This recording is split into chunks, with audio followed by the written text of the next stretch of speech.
बिस्मिल्लाहिर्रहमानिर्रहीम। अस्सलामुअलैकुम या अली अलैहिस्सलातु वस्सलाम मदद। उम्मीद करता हूँ तमाम मोमिनीन कराम खैर व आफियत से होंगे। मालिक आप सबको अपने हिफ्ज़ व अमान में रखे। मोमिनीन कराम, आपने वीडियो का टाइटल तो पढ़ ही लिया होगा। मैं आज आप लोगों के साथ एक ऐसी चीज़ लेकर आया हूँ, अगर आप ये अमल कर लेते हैं तो मेरा वादा है आपकी बरज़ख संवर जाएगी। ये मैं कोई बात अपनी तरफ से नहीं कह रहा, ये बात मैं रिवायात से साबित करूँगा इस वीडियो के अंदर। और ये जो चीज़ मैं आप लोगों के सामने पेश करने जा रहा हूँ, ये मफातियुल जन्नान, जो कि बुक आप लोगों को सबको पता ही होगा, ये उससे अमल है। ये अमल बहुत से मोमिनीन करते भी आए हैं हमेशा से ही, और उम्मीद है आप भी करते होंगे। इस अमल का नाम ज़ियारत आशूरा है। इस वीडियो को मैंने 3 हिस्सों में डिवाइड किया है। पहले हिस्से में मैं आपको ज़ियारत आशूरा के फ़वाइद, जो कि इमाम जाफ़र सादिक अलैहिस्सलाम के एक ग़ुलाम सफ़वान से रिवायत है, और दूसरे हिस्से में इस ज़ियारत के हवाले से अल्लाह पाक ने कसम खाई है अपनी ज़ात की कि अगर तुम लोग ये ज़ियारत पढ़ते हो और उसके बाद ये दुआ करते हो तो तुम मेरे पास से कभी खाली नहीं लौटोगे। ये अल्लाह पाक ने खुद कसम खाई है, और इस वीडियो के अंदर मैं आपको ये चीज़ शो करूंगा। और तीसरे हिस्से में एक छोटा सा वाक़या है जिसके लिए मैं ये वीडियो बना रहा हूँ कि ये ज़ियारत अशूरा हमारी बरज़ख को कैसे संवार सकती है। ये वीडियो आप एंड तक ज़रूर देखें, उम्मीद करता हूँ आपके लिए ये बहुत अच्छी साबित होगी। सो चलें बिना टाइम ज़ाया किए वीडियो को शुरू करते हैं।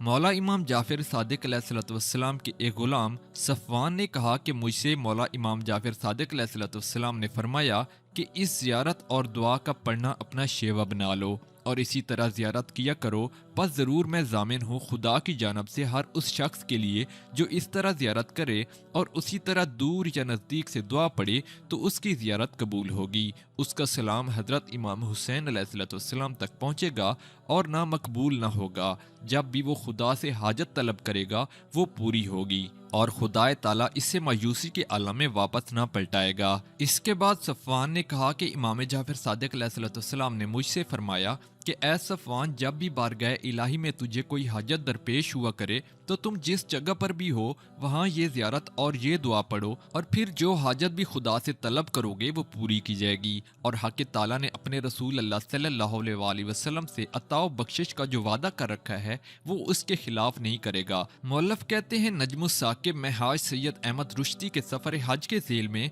हज़रत इमाम साहिबुल अज़्र व ज़मान मौला मादी अलैहिस्सलाम से उनके शर्फ़ मुलाकात की हिकायत दर्ज है, जिसमें इमाम ज़माना अलैहिस्सलाम का ये फरमान नकल हुआ है कि तुम ज़ियारत अशूरा क्यों नहीं पढ़ते। आशूरा आशूरा आशूरा, ये फरमान मौला इमाम ज़माना अलैहिस्सलाम का है, जो कि अपने मोमिनीन शियों के लिए है कि जितना हो सके ज़ियारत अशूरा को अपनी ज़िंदगी का मामूल बना लो। हमारे उस्ताद सिकतुल इस्लाम नूरी रहमतुल्लाह का इरशाद है कि ज़ियारत अशूरा का मर्तबा व फजीलत में इतना ही काफ़ी है कि ये ज़ियारत दीगर ज़ियारतों की तरह मासूमीन अलैहिस्सलाम की तरफ से सिर्फ ज़ाहिरी इमला व इंशा नहीं, गो कि इनके पाक दिलों से जो बात निकलती है वो आलम बाला से आती है।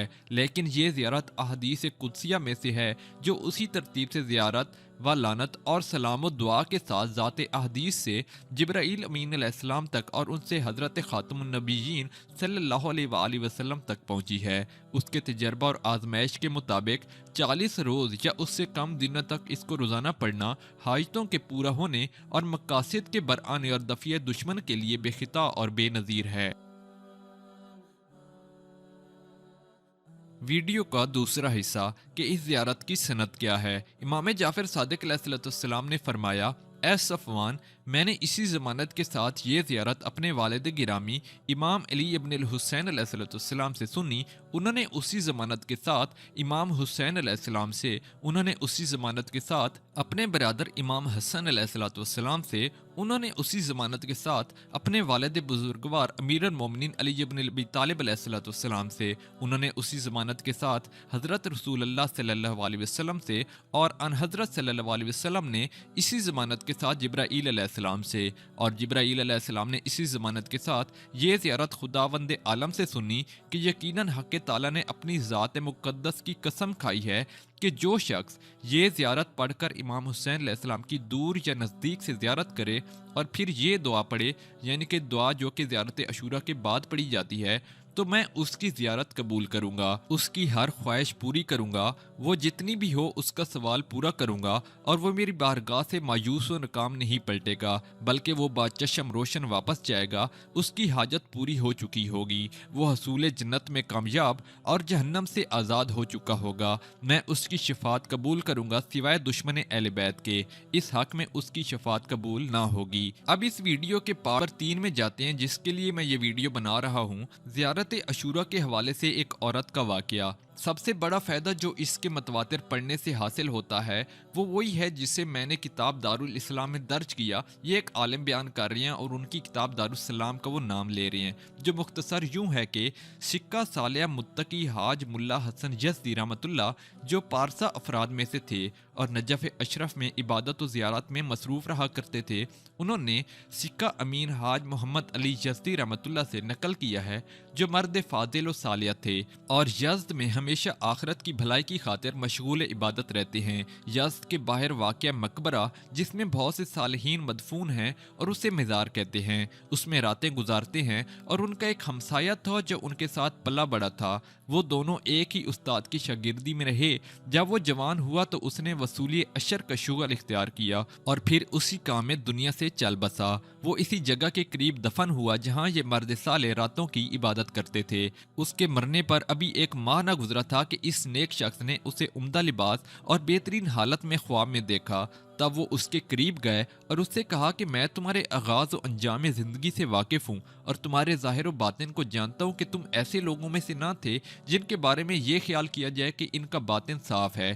نیز جو پیشہ تم نے اختیار کر رکھا تھا، یعنی کہ دنیا میں جو تم کاروبار کرتے تھے، اس کا تقاضا یہ بھی تھا کہ تم عذاب میں پڑے رہو۔ بس وہ کون سا عمل ہے جس کے ذریعے تم اتنے مرتبے پر پہنچے ہو؟ اس نے کہا کہ معاملہ ایسا ہی تھا جیسا آپ نے فرمایا ہے، اور جب سے قبر میں آیا ہوں بڑے ہی سخت عذاب میں رہا ہوں، یہاں تک کہ ہمارے استاد اشرف لوہار کی بیوی یہاں دفن کی گئی، اور اس کے ساتھ ہی اس کی جائے دفن کی طرف اشارہ بھی کیا جو وہاں سے 100 گز کے فاصلے پر تھی۔ پھر بتایا کہ دفن کی رات میں امام ابا عبداللہ الحسین علیہ السلام نے 3 بار اس خاتون کی خبر گیری فرمائی۔ جب تیسری دفعہ تشریف لائے تو آپ نے حکم فرمایا کہ اس قبرستان پر سے عذاب اٹھا دیا جائے۔ چنانچہ اس وقت سے ہم سبھی اہل قبور کی حالت بہتر ہو گئی اور ہم نعمت و رحمت میں بسر کر رہے ہیں۔ اس پر وہ صالح حیرت زدہ ہو کر بیدار ہوئے، جبکہ وہ نہ اس لوہار کو جانتے تھے نہ اس گھر کی جائے وقوع سے واقف تھے۔ بس وہ لوہاروں کے بازار گئے اور جستجو کی تو اس عورت کا خامت انہیں مل گیا۔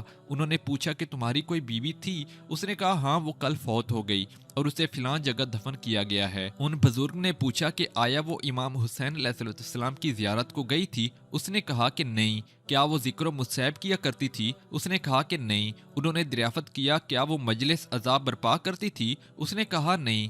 تب وہ لوہار کہنے لگا کہ آپ کس بات کی جستجو میں ہیں؟ اب بزرگ نے اسے اپنا خواب سنایا تو وہ کہنے لگا کہ میری بیوی ہمیشہ زیارت عاشوراء پڑھا کرتی تھی۔ سبحان اللہ! اس واقعے سے ثابت ہوتا ہے کہ برزخ میں اگر آپ لوگوں نے کامیاب ہونا ہے تو زیارت عاشوراء کو اپنا معمول بنا لیں۔ صبح کی نماز کے ساتھ یا شام کی نماز کے ساتھ آپ اس کو روزانہ پڑھیں۔ مالک ہم سب کو مولا امام حسین علیہ السلام کی شفاعت نصیب فرمائے۔ ویڈیو ختم کرنے سے پہلے میں ایک چھوٹا سا پیغام دینا چاہتا ہوں کہ اگر آپ زیارت عاشوراء پڑھتے ہیں تو آپ کو پتہ ہے کہ لعنت اور سلام کا جو حصہ ہے وہ ہمیں 100 بار پڑھنا پڑتا ہے، تو ہماری زیارت عاشوراء کم از کم 1 گھنٹہ تو لے جاتی ہے۔ اگر آپ لوگوں کے پاس اتنا وقت نہیں ہے کہ آپ روزانہ 1 گھنٹہ زیارت عاشوراء کو دے سکیں تو میرے پاس ایک مختصر سا طریقہ ہے اس کو پڑھنے کا، جو کہ میں نے ایک یوٹیوب سے کسی عالم سے سنا تھا۔ تو زیارت عاشوراء کو اس طریقے سے پڑھنے کے لیے میں ایک چھوٹی سی ویڈیو الگ سے بنا لوں گا تاکہ آپ لوگوں تک وہ طریقہ بھی پہنچ جائے۔ اگر ویڈیو اچھی لگی ہے تو کائنڈلی ویڈیو کو لائک ضرور کیا کریں اور ایک کمنٹ سیکشن میں اچھا سا کمنٹ چھوڑ کر میری حوصلہ افزائی ضرور کیا کریں۔ ملتے ہیں اپنی نیکسٹ ویڈیو میں، تب تک کے لیے اللہ